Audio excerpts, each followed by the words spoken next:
Então, bom dia a todos. Acredito que todos estamos, né, na mesma condição de bom dia. Meu nome é Fabiano Fernando. Eu serei o presidente desta mesa de plenárias, a convite do professor Fábio Veiga. Farei a substituição dele. É, Abertura oficial, né, do segundo dia do sexto Congresso Internacional sobre o Futuro do Direito, sexto Future Law, em que nós teremos hoje, né, o papel das plenárias de número 4, em que teremos excelentes painelistas, renomados do direito do trabalho. E aqui neste evento que nós temos, né, a grande missão de reunir professores, acadêmicos, investigadores e pesquisadores para fomentar o debate, né, o aprimoramento do direito nas suas mais variadas vertentes. Então, eu dou início a este painel de plenárias e convoco desde já a professora Denise Pincato, professora da Pontifícia Universidade Católica do Rio Grande do Sul, e vai nos brindar, né, com a palestra O Trabalhador como Senhor de Suas Escolhas, os nudges e o esvaziamento da subordinação algorítmica. Digo aos apresentadores que nós teremos cada um 15 minutos, extensíveis até 20 minutos para exposição, e ao final, abertura para debates, se possível. Professora, com a palavra. Muito obrigada, muito bom dia a todos. É uma satisfação participar de mais uma edição do Future Law, já estamos na sexta edição, dessa vez na Politécnica do Porto. É uma satisfação, Fabiano, reencontrá-lo, né, estarmos aqui nos eventos do nosso amigo Fábio Veiga, né, estimado presidente do Iberojur, instituto que tanto contribui para propagação da ciência, para o congraçamento dos cientistas, né, para o estabelecimento de redes de network. Eu me congratulo também com os demais participantes, palestrantes, na pessoa do professor Stefano Corso e dos demais assistentes, na pessoa de meu colega, meu sócio, que está aí na assistência, Roberto Maximiliano Clausen. A fala de hoje traz reflexões sobre um tema novo, vamos falar de nudges e o impacto disto que está no contexto da arquitetura das escolhas, no espaço do trabalho, especialmente na configuração da subordinação e especificamente da subordinação algorítmica. Esse trabalho contou com o apoio de um pesquisador de iniciação científica que fez levantamento de dados, o Breno Oliveira, a quem também registro aqui o meu agradecimento. Eu começo recordando, porque, enfim, sou da área trabalhista e esse painel me parece que tem pessoas, não é, que trafegam pela área, que a subordinação é a nota distintiva para que possamos escolher, definir se algo uma relação é subordinada ou autônoma. E nesse debate estamos ultimamente, e esse estamos é globalizado, não é apenas no Brasil, estamos atualmente debatendo sobre a natureza jurídica de certas formas novas de trabalho, onde está, por exemplo, o chamado trabalho plataformizado, né, o trabalho nas plataformas digitais. O que temos visto nesse meio do caminho, né, e eu diria até um pouco antes de chegarmos no contexto das plataformas, é uma tentativa de elaboração teórica de novos formatos de subordinação. Passamos pela subordinação estrutural, passamos pela subordinação reticular, né, de redes, e tivemos aí um período em que foi bastante moda falar e tentar identificar a subordinação algorítmica como uma nova categoria, né? Como um novo formato que incidiria de uma maneira quase que objetiva em certos modelos de trabalho. O que se reflete, professor Fabiano, é que esse debate sobre a natureza jurídica das relações de trabalho desse perfil não leva em conta, na maioria das vezes, a manifestação de vontade do próprio trabalhador, e esse é um ponto de partida para esse estudo. Nós não estamos aqui tomando vieses para A ou vieses para B, nós estamos fazendo uma reflexão sobre a questão contratual, né? E sobre a capacidade do sujeito contratado, né, ou até mesmo contratante, dependendo da maneira como observemos o contexto das plataformas, os envolvidos na plataforma, o conceito de marketplace, né? Sem levar em conta, então, a manifestação de vontade desse sujeito trabalhador, como se a sua vontade estivesse viciada desde o nascedouro daquele relacionamento, né? Levando aí a reflexões de incapacidade civil, vulnerabilidade ou hipossuficiência. Nesta escala, né? Eu já vou voltar aqui a essa reflexão. Este olhar para o trabalhador, com esta intenção, não é, de ultrapassar até mesmo a sua manifestação de vontade para a declaração de uma natureza jurídica, de um negócio que talvez não seja um negócio no formato que se queria fazer inicialmente, a meu ver, atropela outros atos e outros contratos firmados por esse trabalhador no seu dia a dia, na sua vida civil. Contratos esses em que normalmente não existe essa discussão. Contratos de compra e venda de imóvel, celebrações de casamento, enfim, são todos negócios jurídicos, onde nós não temos esse pressuposto, né, de uma espécie de incapacidade jurídica para celebração. Também não leva em conta o estado da técnica e a possibilidade informativa que se tem justamente pelo estado da técnica, né? O trabalhador de plataforma é um trabalhador diferenciado do ponto de vista manejo tecnológico. Ele ingressa em plataformas, em aplicativos, ele interage, ele sabe quando desliga um, quando liga outro, enfim, ele tem, né, uma série de habilidades que talvez outros perfis de trabalhadores, pensem assim, trabalhadores rurais, enfim, talvez esses não tenham, né? E eu também tenho feito muitas reflexões, professor Fabiano, comparando o direito do trabalho com o direito das famílias. E o direito do trabalho, ele tem resistido muito às transformações relacionais, o que também aconteceu lá atrás, 1970, 1980, o professor não era nem nascido ainda, quando nós fizemos, enquanto sociedade, muitas reflexões sobre os formatos, por exemplo, da relação jurídica casamento e o que se entendia como uma relação jurídica adequada ao sistema jurídico daquela época, para fins especialmente de proteção, né? Essa evolução aconteceu.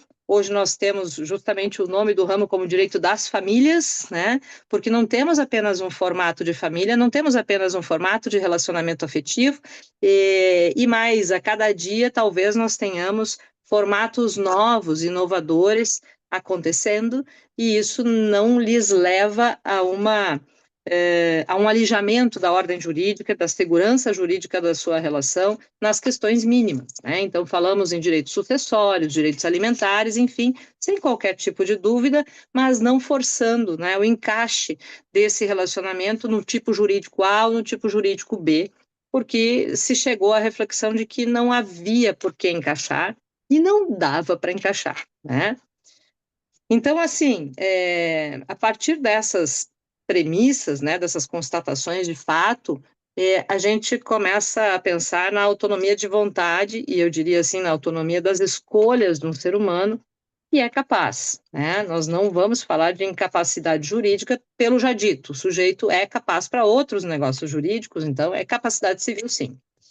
Podemos enfrentar a questão da vulnerabilidade do trabalhador, que é uma vulnerabilidade que a gente também enfrenta nas relações de consumo, o consumidor frente ao fornecedor, prestador, ele é considerado vulnerável, e podemos analisar se de fato cairmos numa relação subordinada, a hipossuficiência. Então, veja que a gente exclui a incapacidade, a gente admite uma possibilidade de vulnerabilidade em relações não subordinadas, e a gente, nas subordinadas, trabalha com a clássica hipossuficiência.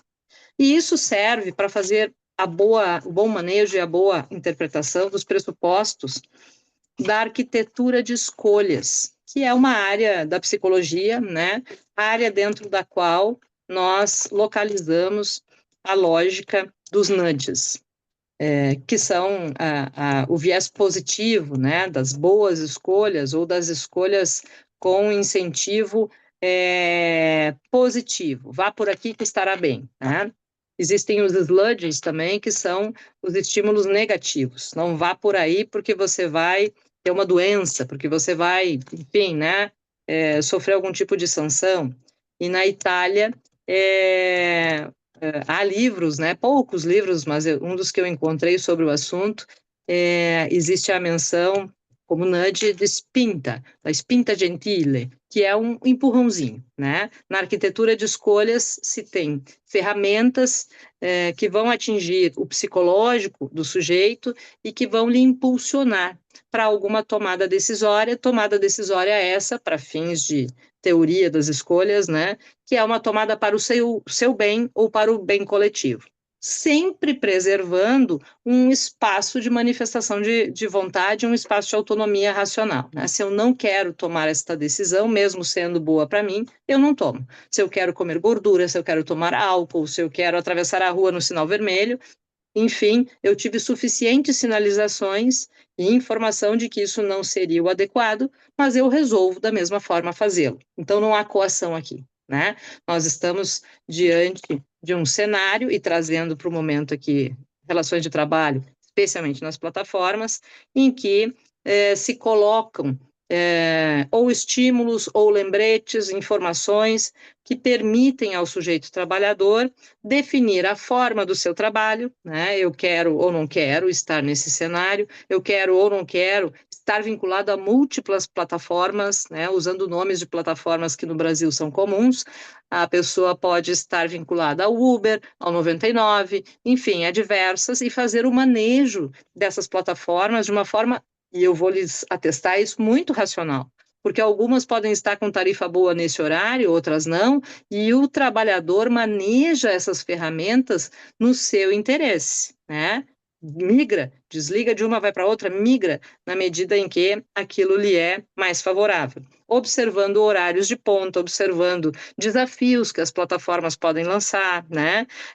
Observando tarifas, pacotes, enfim, que sejam apresentados para a prestação de serviço de uma maneira muito dinâmica, né? A cada dia, a cada turno, isso muda e vai exigindo tomadas de decisão.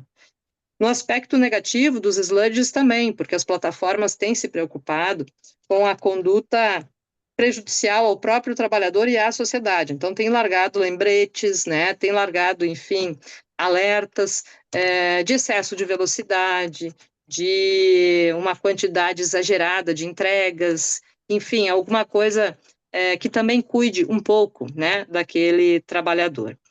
Então, o nudge, ele é uma espécie de condução, uma espécie de esclarecimento para fins decisórios, que toma por base elementos racionais, né? Você não deve fumar, porque vai ter câncer de pulmão, você não deve andar em alta velocidade, porque, enfim, vai ser sancionado e expõe a si e a sociedade a riscos, né?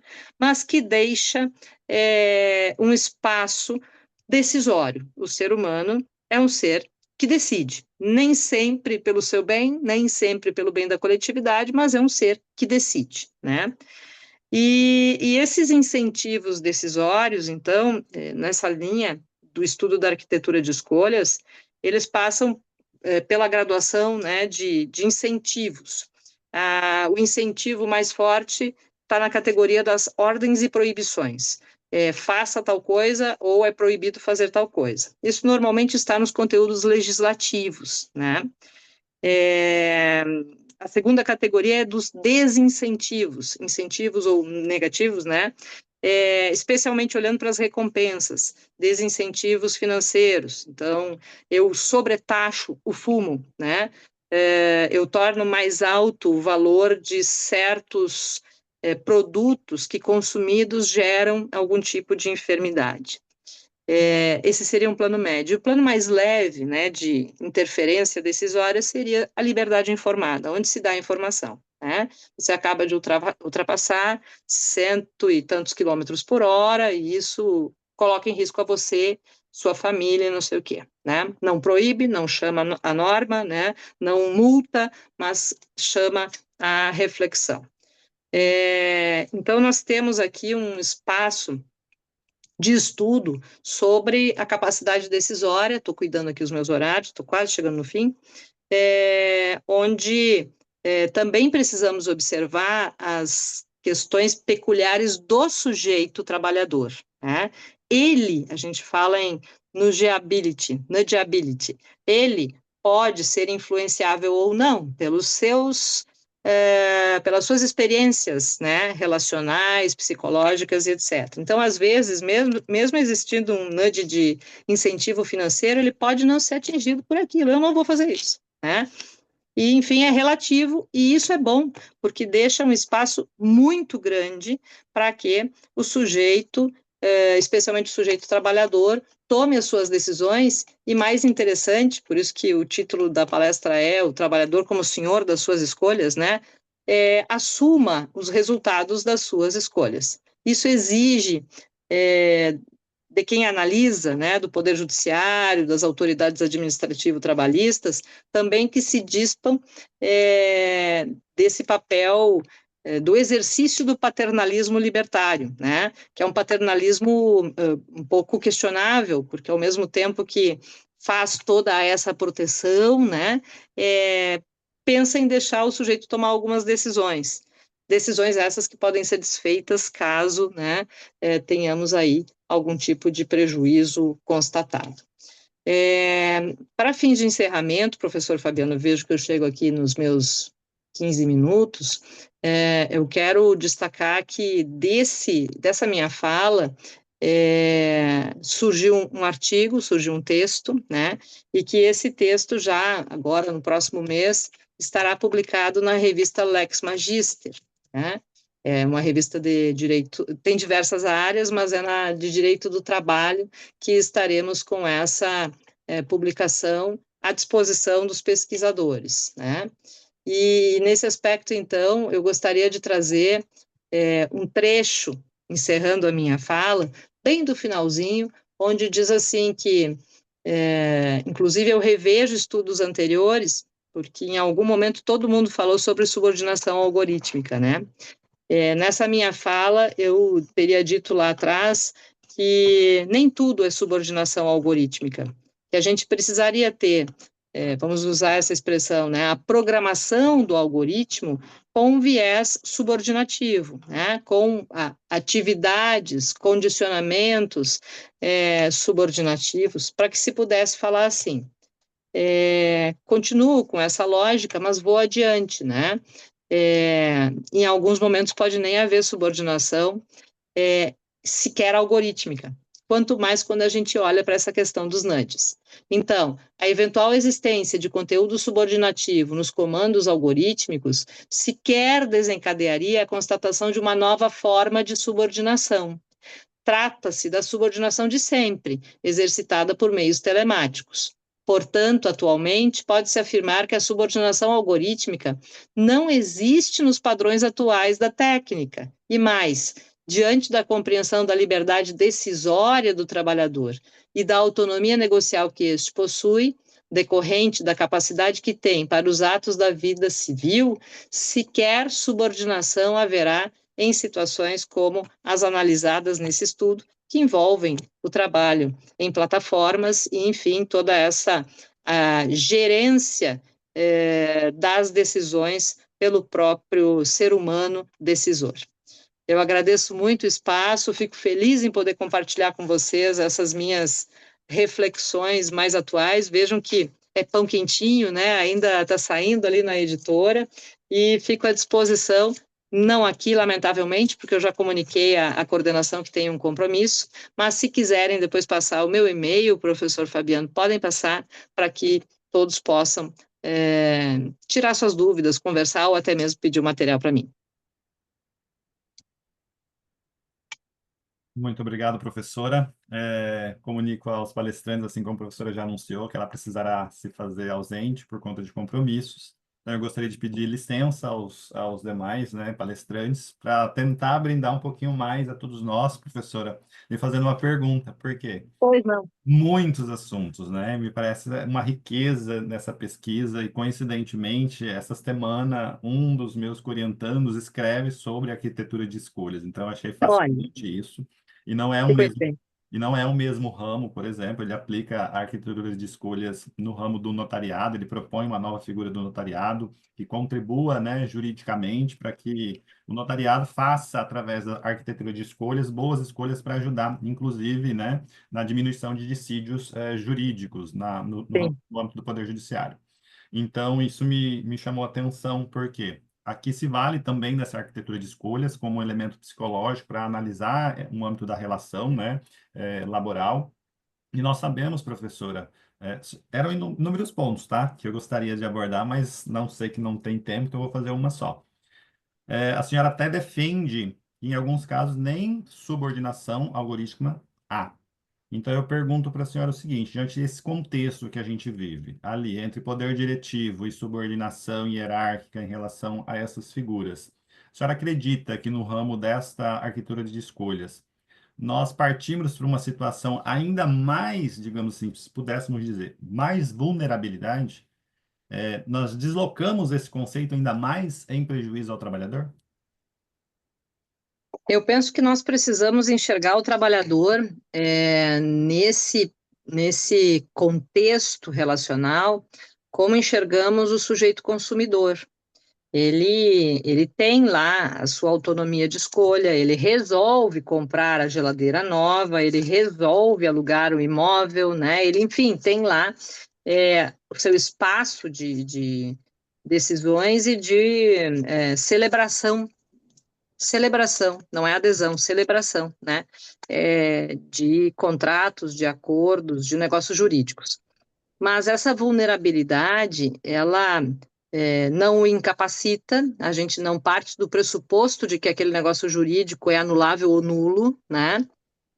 Ela lhe permite algumas coisas. Revisar eventualmente, né, alguma cláusula, questionar alguma situação, né? E é por isso que eu digo que a subordinação algorítmica não precisa existir enquanto uma nova categoria. Porque o problema não está no algoritmo, o problema está no dia a dia da relação e na maneira como todos se colocam nesta relação, né? Então, se eu me coloco numa relação afetiva, né? E essa era a grande nota antigamente quando a gente começou a falar em união estável, com intenção de constituição de família, né? E parecia algo muito abstrato naquela época. Como é que eu vou pegar a intenção da pessoa? Isso é íntimo, né? Mas se eu me coloco com essa intenção e tenho externalizações nesse sentido, de um lado ou de outro, né? De preferência dos dois lados, isso é um casamento. Se nesta relação nós temos de ambos, especialmente, né, manifestações que dizem respeito a uma relação empregatícia, ou seja, temos ali direcionamentos daquela atividade de uma maneira incisiva, possibilidade de aplicação de penalidades porque não cumpriu certo horário, porque deixou de fazer certa tarefa, porque, enfim, né, nós temos sim a subordinação, mesmo que ela seja comunicada via meios telemáticos. Então, veja que o algoritmo, nesse caso, enquanto não se chega a uma evolução do próprio algoritmo, né, eu sempre corto esse estudo no estado atual da arte, né? O estado atual da técnica é ainda de um algoritmo que precisa de comandos, que nesse contexto das plataformas não está crescendo, se generando, né? Ele não está ganhando vida própria. Então, nesse contexto, ele conduzido, confeccionado, moldado, né? Ou para subordinar alguém, ou para organizar um negócio. E quando a gente olha para as plataformas digitais, a gente, via de regra, enxerga marketplaces, espaços de negócios, né? Onde alguém entra com algum serviço, o outro com alguma intenção, o outro com serviço auxiliar, e é como um grande shopping center, onde nós temos ali vários interesses, né? E nesses vários interesses, muitos desdobramentos negociais. Então, nós podemos ter aí negócios jurídicos, tentando sintetizar a resposta, né, negócios jurídicos, onde nesses negócios jurídicos podemos enxergar sim que um dos sujeitos é vulnerável, né? Se esse sujeito é vulnerável, me parece que o nosso contexto trabalhista brasileiro não lhe dá resposta, porque de duas uma, ou nós o encaixamos na CLT, e para isso ele tem que ser subordinado, e talvez ele não queira ser subordinado, é a história do casamento e da união estável lá de trás, né? Ou encaixamos como casamento e talvez ele não queira casar, né? Porque aquilo pode não ser um valor para ele. Ou nós o deixamos nesse espaço de autonomia, né? E talvez isso ainda não proteja suficientemente aquela relação jurídica, como lá atrás os concubinatos, etc., não protegiam aquela relação que tinha, sim, fundo afetivo, mas reflexos jurídicos.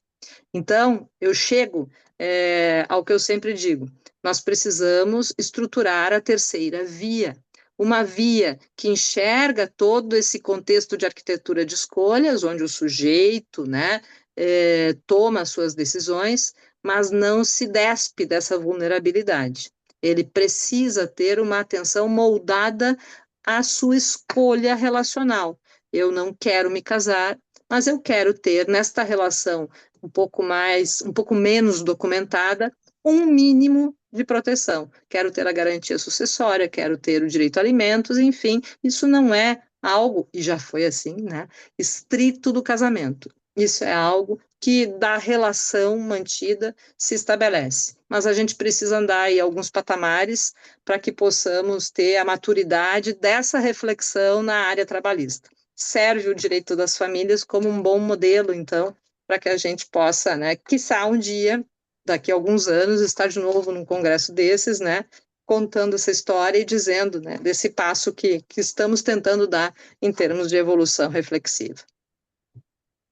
Muito obrigado, professora, por sua participação. Aguardamos a publicação do artigo para que possamos Bem, lê-lo na íntegra e conhecer um pouco do trabalho, tá? Agradeço a participação, sei que a senhora tem compromisso. Sem muito mais, obrigada. tenha um bom dia. Bom dia. Sem mais delongas, eu continuo na programação. Convoco agora o professor doutor Paulo de Brito, da Universidade Lusófona do Porto, que vai trabalhar sobre a proteção dos direitos fundamentais na Constituição Portuguesa. Professor, 15 minutos com a palavra, extensíveis depois para debates. Muito obrigado. Estão me ouvindo bem? Sim. Pronto, ótimo. Olha, antes de mais, meus agradecimentos e minhas felicitações ao professor Fábio Veiga por mais esta iniciativa, esta Future Law, e é para mim uma honra ser colega dele na Universidade de Lusófona e ter participado nestas sessões, já várias em outros países, enfim. Aquilo que a minha fala vai ser breve, espero não maçar, não incomodar muito, mas apenas para dizer como é encarada a questão dos direitos fundamentais no âmbito da proteção constitucional na República Portuguesa.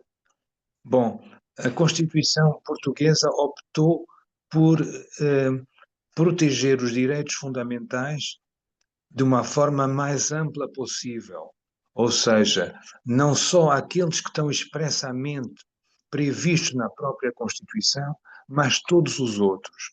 Portanto, não podia ser mais amplo esta proteção.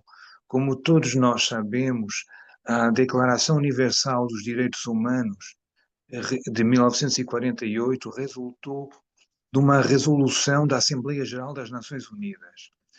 E, de acordo com a Carta das Nações Unidas, as resoluções da Assembleia Geral não são vinculativas, não são hard law, ao contrário das resoluções do Conselho de Segurança, que essas sim são hard law, são vinculativas.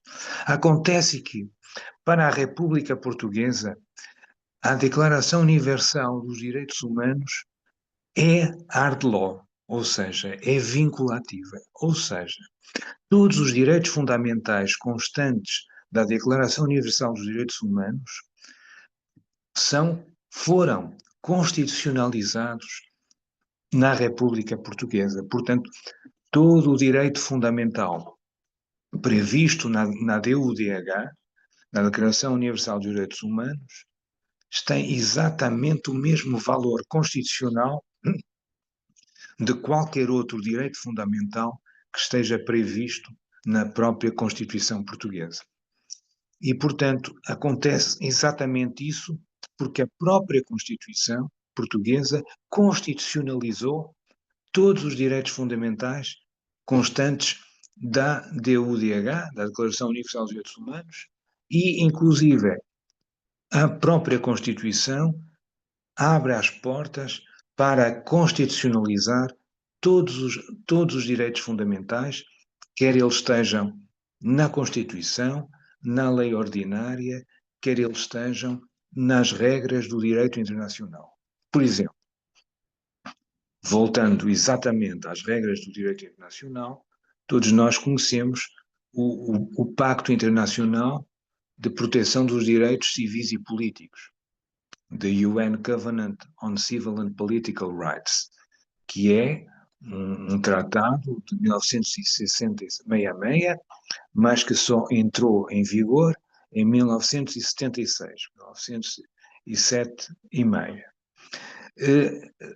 Todos os direitos, designadamente o direito a aceder ao direito ao foro, a que a nossa causa seja apreciada por um órgão jurisdicional independente, todos os direitos constantes do PIDCP, do Pacto Internacional de Direitos Civis e Políticos, têm a mesma proteção perante a República Portuguesa, a mesma proteção que um direito à vida, que está previsto na Constituição no artigo 24, que o direito ao bom nome e reputação, que está no artigo 26, que o direito à integridade física, etc.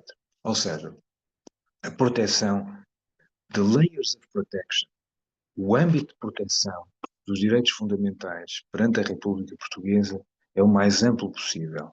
Portanto, os direitos fundamentais são protegidos aqueles que estão na Constituição, artigo 24, direito à vida, artigo 25, a proteção da integridade física e moral, artigo 26, direito ao bom nome, direito à imagem, direito e inclusive os princípios da igualdade, o princípio do habeas corpus, todos estes direitos constitucionais que estão na Constituição Portuguesa têm exatamente o mesmo valor do que um direito fundamental que conste da Declaração Universal dos Direitos Humanos, ou de que o direito que temos todos nós de acesso ao foro.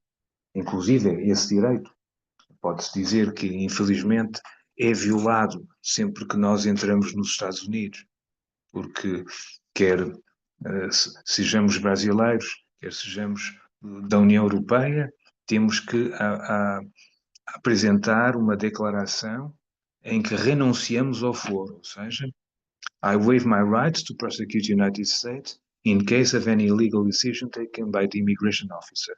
Isto é o que todos nós assinamos, todos nós, enquanto estrangeiros, quando entramos nos Estados Unidos, ou seja, renunciamos ao direito de demandar os Estados Unidos perante uma decisão ilegal do guarda da fronteira, do Immigration Officer. O que é que isto significa? Significa que estamos a renunciar ao artigo 14 do PIDCP, do Pacto Internacional de Direitos Civis e Políticos. Isto nos é exigido a quando da entrada nos Estados Unidos. E esta exigência é claro que viola o PIDCP, do qual os Estados Unidos, não há muito tempo é certo, mas há alguns anos, ratificaram. Portanto, os Estados Unidos ratificaram uma convenção internacional, the UN Covenant on Civil and Political Rights, portanto o PIDCP, da qual faz parte um direito fundamental, que é o direito de acesso ao foro, para que a nossa pretensão possa ser avaliada por um órgão jurisdicional independente. Imaginem que Eu sou convidado para dar uma palestra na New York University e estou entrando e me iam pagar, marquei hotel, tudo isso, e na imigração me dizem, olha, estou olhando para você, cá para mim, você é da Al-Qaeda, portanto não entra. Não entra aqui. Fica aqui retido, vai esperar pelo seu voo de retorno. Diz, bom, mas eu tive prejuízo. Eu iria receber uma FII. Então, eu quero ir para o tribunal para ser ressarcido pelo meu dano. Ou seja, isto aqui é um direito fundamental. O direito fundamental ao ressarcimento pelos danos sofridos. Também é um direito fundamental na lei ordinária portuguesa. E em quase todas as leis de todos os países, enfim, que nós conhecemos. Mas já diz, você quer recorrer aos tribunais norte-americanos para ver sua pretensão indemnizatória? Não pode, você não pode. Você renunciou a esse. Porque se não tivesse renunciado, nem estaria agora diferente a mim, me diz o Immigration Office. Portanto, é isto que acontece com os brasileiros, com os portugueses, com todos os cidadãos de quase todo o mundo, quando entram num país que impõe esse requisito para a entrada. Isto foi só uma excursão sobre o artigo 14 do PIDCP, ou seja, que a nossa pretensão e, se eu me recordo também, a questão um dos princípios que rege o direito internacional, que é o princípio da reciprocidade, quando qualquer um de nós entra nos Estados Unidos, é fotografado, as impressões digitais são tiradas e vai para uma base de dados. Eu creio que poucos países tiveram coragem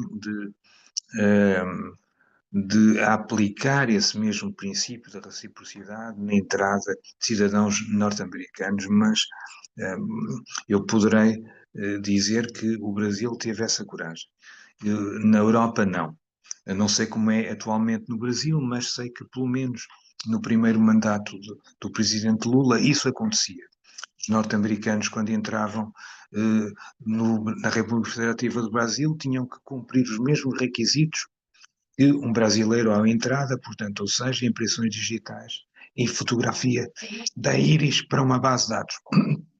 Isso na Europa não acontece. Portanto, aqui não há verificação do princípio da reciprocidade. Mas, de facto, estamos perante direitos fundamentais.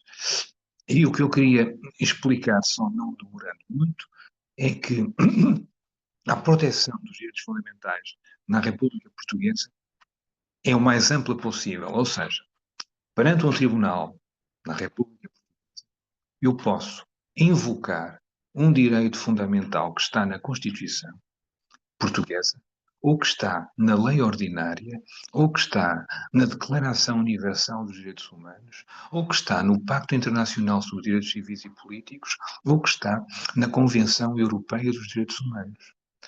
Ou seja, todos estes direitos têm exatamente a mesma proteção perante a jurisdição portuguesa, perante os tribunais portugueses. E, portanto, o que mais acontece ainda é, e aí Portugal tem sido campeão na violação, é preciso ser dito, sem problemas, sem complexos aqui de inferioridade, mas Portugal tem sido um país notoriamente violador do artigo 6º da Convenção Europeia dos Direitos Humanos, ou seja, é o que fala do princípio do prazo razoável. E Portugal tem também um palmarés de condenações no Tribunal Europeu dos Direitos Humanos, em Estrasburgo. Este Tribunal Europeu, só para explicar, não tem nada a ver com a União Europeia. A União Europeia é o Tribunal de Justiça, a União Europeia é no Luxemburgo, para os 27. O Tribunal Europeu dos Direitos Humanos é em Estrasburgo, não para os 27 países, mas para os 46 países do Conselho da Europa, não da União Europeia, do Conselho da Europa. A Arménia faz parte do Conselho da Europa, só para explicar, a Geórgia, etc. só porque às vezes poderia haver alguma confusão. Mas pronto, eu como fiz parte da CEPEJ, da Comissão Europeia pour l'Efficacité de la Justice, portanto, as minhas reuniões eram exatamente em frente ao Tribunal de Estrasburgo, ao Tribunal Europeu dos Direitos Humanos. Mas, portanto, Portugal, de facto, tem sido condenado por violação do princípio do prazo razoável, ou seja, quando temos decisões em tribunais a arrastarem-se por 5, 6, 7, 8 anos, as pessoas, os portugueses, cujas decisões demoraram esse tempo, esgotada a via jurisdicional interna, vão para o Tribunal Europeu dos Direitos Humanos e Portugal tem sido regularmente condenado. Posso dizer, por exemplo, no ano 2023, foram cerca de 400 mil euros que Portugal pagou de indemnizações aos portugueses pela violação desse direito fundamental. No âmbito do direito de acesso à justiça, a questão do princípio do prazo razoável. Bom, enfim, esta minha fala já vai longa. Em síntese, o que eu quero dizer, o que eu quero transmitir é apenas isto. As constituições são diferentes dos países para países, mas a Constituição portuguesa é o mais generosa possível no que diz respeito aos direitos fundamentais. E desta forma, os layers of protection, os níveis de proteção de direitos fundamentais em Portugal, portanto, eles podem ser invocados perante os tribunais portugueses, direitos fundamentais, de igualmente com a mesma proteção, direitos fundamentais que estão na DUDH, Declaração Universal dos Direitos Humanos, que para muitos países é apenas soft law, mas que para Portugal não é soft law, é hard law, é vinculativo, tem a mesma força, a mesma proteção de qualquer direito fundamental constante da Constituição da República Portuguesa, porque, como digo, pode ser invocado a DUDH, pode ser invocado o Pacto sobre Direitos Civis e Políticos, também um pacto no âmbito da ONU, que entrou em vigor em 76, e pode ser invocado a Convenção Europeia dos Direitos Humanos, e depois, muitas vezes, essa mesma Convenção, cujo artigo 6 tem sido fundamentalmente esse a ser violado, também consta do próprio artigo 20 da Constituição da República Portuguesa. É isto, em síntese, o meu tema, foi este o meu tema, e estou à disposição para qualquer esclarecimento. E muito obrigado. Nós agradecemos, Dr. Paulo Brito, pela apresentação. É sempre muito rico conhecer como se trata, né, da legislação e proteção dos direitos fundamentais em outros países. Acredito que os estudos de direito comparado nos brinda muito em relação a isso, né, o intercâmbio entre direito de outros países. Nessa dinâmica que eu já fiz com a professora, gostaria de fazer um questionamento que envolve até uma curiosidade pessoal em relação à própria dinâmica jurídica e estrutural de Portugal. No Brasil, professor, nós temos alguns direitos, né, que no âmbito das normas constitucionais são classificados como normas constitucionais de eficácia limitada, e que para a concretização de alguns direitos fundamentais previstos na Constituição, nós dependemos de uma regulamentação de uma norma infraconstitucional. E por conta disso, nós temos, né, a nossa carta política, a nossa Constituição é tida como uma Constituição garantista, Constituição cidadã, né, ela é conhecida, e ela traz uma gama desse tipo de normas constitucionais em que, para o exercício de algum direito fundamental, nós dependemos de uma regulamentação. E muitos destes direitos ainda são, digamos, não são concretizáveis por falta dessa norma regulamentadora. E o senhor está tratando de proteção dos direitos fundamentais. Gostaria de saber se em Portugal existe essa mesma dinâmica, existe também direitos que depende de uma regulamentação e que ainda não sobreveio essa lei, que, portanto, há uma dificuldade na concretização de alguns direitos. Cito como exemplo um trabalho que eu vou apresentar daqui a pouco, que na Constituição brasileira, diz que o trabalhador ele tem direito à proteção em face da automação. Nossa Constituição de 88 E tem inúmeros projetos de lei que foram tramitando desde a Constituição, mas nunca foi aprovado nenhum desses projetos. E que, portanto, existe na Constituição essa proteção fundamental do trabalhador contra a automação, mas não existe a lei, portanto, inviabiliza-se o exercício deste direito. Em Portugal, como funciona? Pois, muito obrigado pelo questionamento. Sim, e é uma pergunta extremamente interessante, extremamente inteligente e muito bem, a questão do Brasil, e aqui vou tentar fazer um pouco essa comparação. Sim, a, a Constituição Portuguesa tentou resolver essa questão.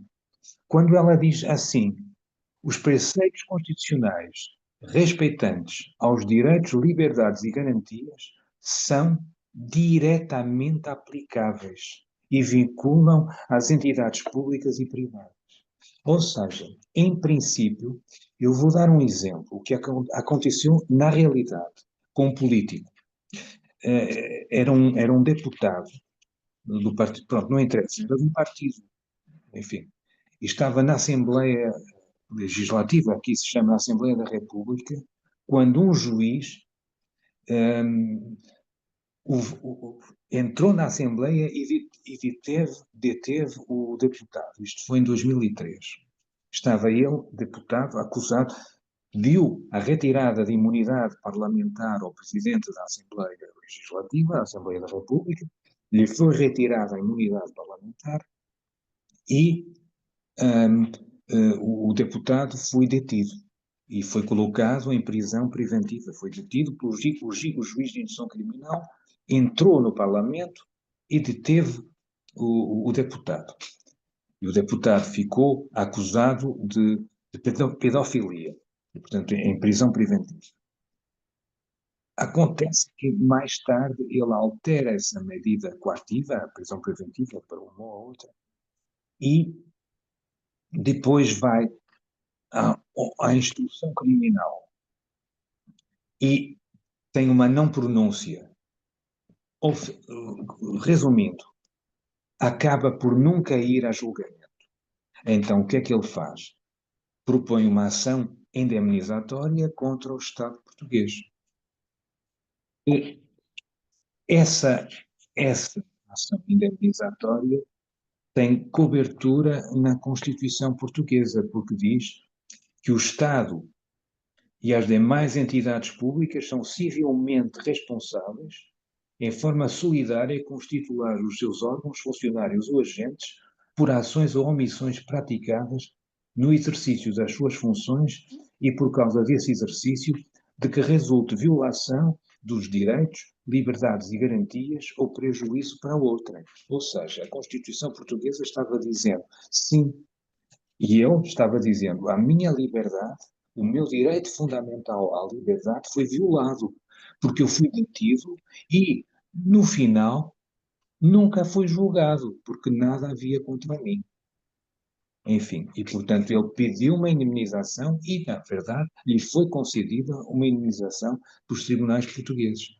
Mas a questão é, este artigo, que acabei, o artigo 22, não dizia, mais tarde, esta indemnização foi arbitrada, foi atribuída no ano de 2004, 2005. Em 2007, surgiu uma lei regulamentadora da responsabilidade civil extracontratual do Estado, em que diz que a administração pública, portanto, a administração, o legislativo e o judicial, de que forma eles podem ser responsabilizados. Mas, como o professor bem disse, na verdade, quando o Estado português foi condenado a pagar a indemnização ao deputado, não havia essa lei regulamentadora. Então, o juiz se baseou apenas no preceito constitucional. E o que é que ele fez?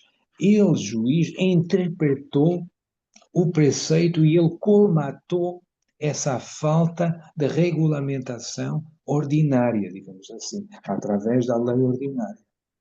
E o juiz pode fazer isso, sim. E o juiz português fez isso. Eu próprio também contribuí para pagar essa indenização. Se o Estado português foi condenado, obviamente, todos os taxpayers, todos os contribuintes acabaram pagando, não é? Mas não havia lei da responsabilidade civil extracontratual do Estado. Essa lei é de 2007. Mas, de facto, sim, essa lei vem regulamentar algo que já havia em termos programáticos no artigo 22 da Constituição. E é desse jeito que é dito que os preceitos relativos aos direitos fundamentais são diretamente aplicáveis. E a questão que colocou o Ivan, e se não houver lei regulamentadora? Bom, aí caberá ao julgador, ao juiz, comatar essa lacuna e aplicar. Claro que há direitos fundamentais que precisam, por exemplo, o meu direito fundamental a votar necessita de uma lei que diga onde eu vou votar, como se regulamenta o tipo de votação, se é numa freguesia, se é num município, há necessidade de uma lei regulamentadora. É verdade. E também posso dizer, do ponto de vista trabalhista, nós temos aqui um conceito que é o trabalhador não pode ser despedido sem justa causa. E o que é justa causa? A Constituição não diz o que é justa causa. Então, se eu for empregador e se fizer um contrato a termo com o meu trabalhador e diga agora tchau, terminou, boa noite, passe bem, vai, sai. Então, aí há justa causa. Isso é constitucional. Onde é que está isso? Caberá, na verdade, ao juiz ir ver o que é o conceito de justa causa para o caso que ele, juiz, vai ter que decidir. E dizer, sim, há de facto um direito fundamental do trabalhador a não ser despedido sem justa causa. E aqui, foi violado esse direito fundamental ou não? É ou não possível esta arquitetura contratual em que, no termo, o trabalhador vai embora? Mas espero ter Professor, contribuído. muito obrigado pela exposição, ficou extremamente claro. Verificamos aí uma diferença entre as dinâmicas de Portugal e no Brasil por conta dessa atuação. Agradeço muito a participação, muito rica, e peço licença para convocar um novo palestrante, o Dr. Stefano Maria Corso, da Universidade degli Studi de Milano, que vai falar sobre denúncias de trabalhadores na Itália, proteção dos direitos e a Diretiva 2019 de 37 da União Europeia. Professor Dr. Stefano, com a palavra. Thank you, Muito Chair. obrigado. Sim, eu peço desculpa por motivos pessoais, vou ter que me retirar. Tranquilo, Peço professor. desculpa. Tenha um bom dia e obrigado pela exposição. Muito obrigado, muito obrigado. Até Tudo mais. bom e continuação. Muito obrigado. Até. Então, Dr. Stefano Maria Corso, com a palavra para a exposição. Thank you, Chair. I have a very few slides. I don't know if it's possible to share. Okay, I think we can start. And before starting, let me thank in a very few words Professor Vega and all the other organizer of this conference. A real pleasure to be here, and it's an honor to discuss my my presentation. A very few words because my presentation is regards the protection of whistleblowers and the transposition of the European directive in Italy, especially regarding the public sector. So as a premise, we should consider from an historical point of view that the will to the will to involve workers in the activity that of contrasting action that compromise correct administration and affect the competition finds specific examples in Italy also before the directive and also in the past before a specific whistleblowing legislation. So what about the new Italian legislation? And I try to explain 4 main points in a very schematic way. So First of all, a unitary discipline applies both to public and private employers with only a few different rules. Workers are considered the best tool for highlighting irregularities, assisting the government and in general, obviously, private corporates in their efforts to prevent and contrast illicit acts. Third, the whistleblowing is aimed at achieving public interest and preventing and repressing illicit acts, but in general is not mandatory because we can say that being a worker does not make mandatory what for everyone else is only a faculty. Fourth, the benefit of whistleblowing is justified by the interest in maximum transparency and in promoting corporate compliance. So this is why the concept of public interest remains central in the European and Italian perspective, and with the new legislation and after the transposition is better specified. Has already emerged in the case law, for example, of the European Court of Human Rights, the Lagner ruling, for example. This concept justified some limitation. For example, it excludes disputes, claims, or requests linked to an interest of personal value. A worker may apply to obtain the protection of whistleblowing legislation only if the violation reported were true, and if the channels and procedure afforded were strictly respected. And finally, it should be emphasized that the reason that led workers to report or disclose publicly are irrelevant for the purpose of protecting them. So we can say that being co-interested in the report and in its possible consequences is permitted. The directive also provides for a definition of workers that which is as generic as possible in order to cover the whole range of persons connected to private and public employer and in general the organization. This choice, in my modest opinion, is that giving a greater effectiveness to the legislation sometimes tend, on the other hand, to forget the real rationale of the legislation focus on labor law. We should consider that this is we have a labor perspective about whistleblowing. So this is the case, for example, of shareholders that who are equated to workers, but regarding whom the meaning of the application of the legislation confirmed, for example, in the directive, in the transposition in many European countries, to be honest, it's not clear.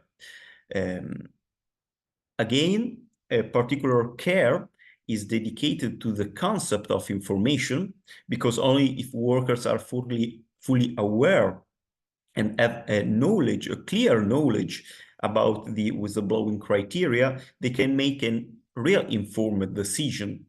From this perspective, the idea of strictly limiting the matter subject to the reporting and protection appears impractical. Not only in Italy, obviously, because the list coming from the European directive is extremely long, present many interpretative doubts, and it's reasonably unknowable by the workers. Workers who are presumed not to have special skills in law, labor law, European law, and in general about the specific matter of whistleblowing activity. So reporting channels obviously are confirmed to preserve the identity of the reporting person. Here we have to consider that the Italian legislation only consider confidentiality and not total anonymity regarding the reporting activity. So in this case, we can also highlight the role of public management that is confirmed, and I have written in the slide some example of their activity and their responsibility. For example, regarding the following up and providing feedback to the report, the need to protect the identity and not only of the worker, but in general of all the people connected, the person connected to the whistleblower.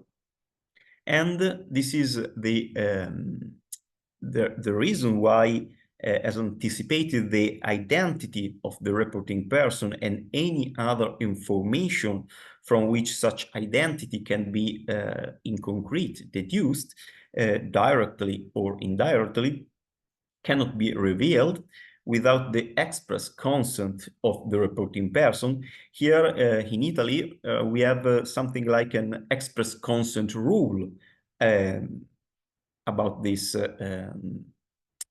topic, and this rules applies to, but this rules applies only to disciplinary proceedings, while important limits, and of which worker must be obviously informed, remain, for example, for criminal proceedings and for, in general, financial and administrative proceedings.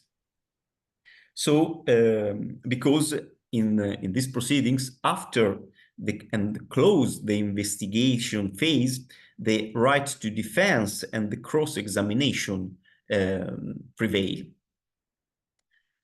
A very final consideration, and I'm going to